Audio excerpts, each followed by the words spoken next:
Salut à tous, dans cette vidéo nous allons voir ensemble ce que j'estime être le top 10 des pires erreurs en FPV. Alors je ne parle pas des erreurs de débutants qu'on troll tous sur les groupes, je parle des erreurs qui risquent de vous blesser ou de cramer votre baraque. C'est parti. Numéro 1, faire une vidéo en intérieur avec des lunettes de soleil. Non, je rigole. Numéro 1, laissez pendouiller votre radio.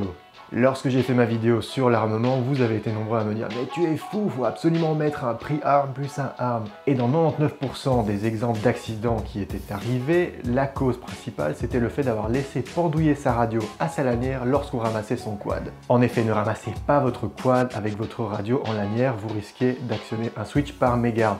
Soit vous décrochez la radio et vous la posez, soit vous gardez une main sur votre radio. Et alors petite astuce, si vous mettez le stick des gaz au maximum, votre quad ne va pas s'armer, même si vous actionnez le switch par mégarde. Préférez également un harnais à une baie de sang, cela maintient mieux votre radio. Et si vous êtes vraiment maladroit, commandez une Tango 2. Numéro 2, décoller de trop près. On a tous parfois tendance à avoir la flemme de poser son quad à côté de soi ou de vouloir décoller depuis ses mains si le sol est trop dégueulasse, mais en cas de défaillance moteur, cela peut s'avérer assez dangereux. Personnellement, j'ai déjà eu la blague lors d'un crash d'avoir sectionné un des 3 fils d'un moteur. Je vous garantis que le quad décolle, mais dès que vous donnez un coup de gaz, ça fait un dead roll. Alors si par mégarde, il s'avère qu'il se trouve trop près de vous, vous le mangez dans les tibias, ou pire, et cela nous mène tout doucement au point numéro 3, survoler des personnes. Alors non seulement c'est interdit par la loi, mais c'est surtout très dangereux. Vous n'êtes jamais à l'abri d'un fail-safe. J'ai un pote il y a quelques semaines, il a fait un fail-safe en crossfire à 100 mètres de distance. Alors heureusement il n'y avait personne en dessous. Numéro 4, ramasser un quad sans le débrancher. Que vous ramassiez votre propre quad, le quad de quelqu'un d'autre ou encore pire, un quad qui vient de se crasher, toujours débrancher la lipo avant de le ramasser car vous ne savez pas comment il va réagir. Est-ce que le matériel a été endommagé? Est-ce que les hélices vont se remettre à tourner toutes seules? Vous ne savez pas. Donc vous mettez un pied sur le quad, vous débranchez la lipo et ensuite vous pouvez le ramasser.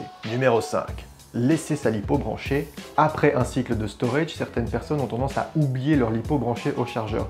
Sauf que ce qu'ils ignorent, c'est que le chargeur va continuer à tirer du courant dans la lipo et va finir par tuer celle-ci si elle descend en dessous de 3 volts par élément. Tant que j'y suis, n'oubliez pas votre lipo branchée à votre quad sur le bench car vous risquez de brûler un élément comme par exemple votre VTX. Alors vous allez me dire, ce n'est pas dangereux en soi, mais ça nous mène au point suivant. Numéro 6, recharger une lipo en mode NIMH ou sans prise d'équilibrage. Alors une fois que votre lipo est descendue trop bas, une des techniques consiste à la recharger en mode NIMH ou NICD, c'est-à-dire sans prise d'équilibrage pour qu'elle atteigne un certain seuil et que le chargeur la redétecte en tant que lipo. Alors on se dit tous c'est pas grave, c'est pas dangereux, je vais le faire quelques minutes et une fois qu'elle a réatteint une tension de 3,3 V, je la remets en lipo.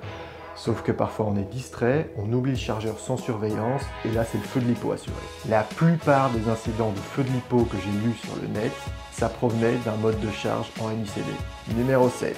Charger ses lipos en parallèle avec une différence de voltage trop importante. Si vous chargez vos lipos en parallèle avec une paraborne, il faut respecter un delta V de maximum 0,02 volts, c'est-à-dire que vos lipos ne doivent pas être trop déséquilibrés. Dans le meilleur des cas, vous allez avoir une lipo qui est mal chargée par rapport à l'autre. Dans le pire des cas, vous risquez de surcharger une lipo et de la faire brûler. Numéro 8. Brancher son quad sur son PC avec les hélices. Alors on connaît tous cette fonction, hein. J'ai compris les risques, je sais ce que je fais, on branche son quad à son PC, n'oubliez pas d'enlever vos hélices si vous paramétrez vos ESC. Si un accident est arrivé à Charpoux, il peut vous arriver également. Numéro 9, checker le failsafe.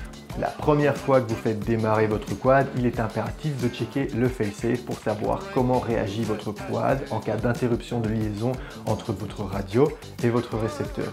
Pour ce faire, vous armez votre quad et vous débranchez la radio. Et vous vérifiez bien que les moteurs se désarment et que par exemple votre beeper se met en route. Si ce n'est pas le cas, vous devez activer l'onglet Expert Mode dans Betaflight et aller dans Failsafe et paramétrer vos auxiliaires pour que votre quad se désarme.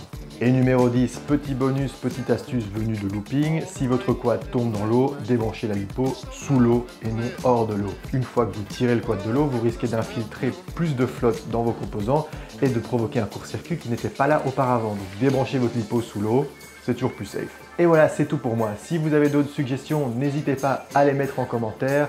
C'est sûr et certain, j'ai dû en oublier. Quoi?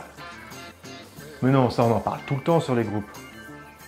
Mais non, je vais pas parler de ces erreurs-là, c'est des trucs de débutants. Quoi, sérieux? Vous voulez que je parle de ça? Ok, mais en chanson alors. Allez, Marcel, musique! Allez les enfants, tous avec moi!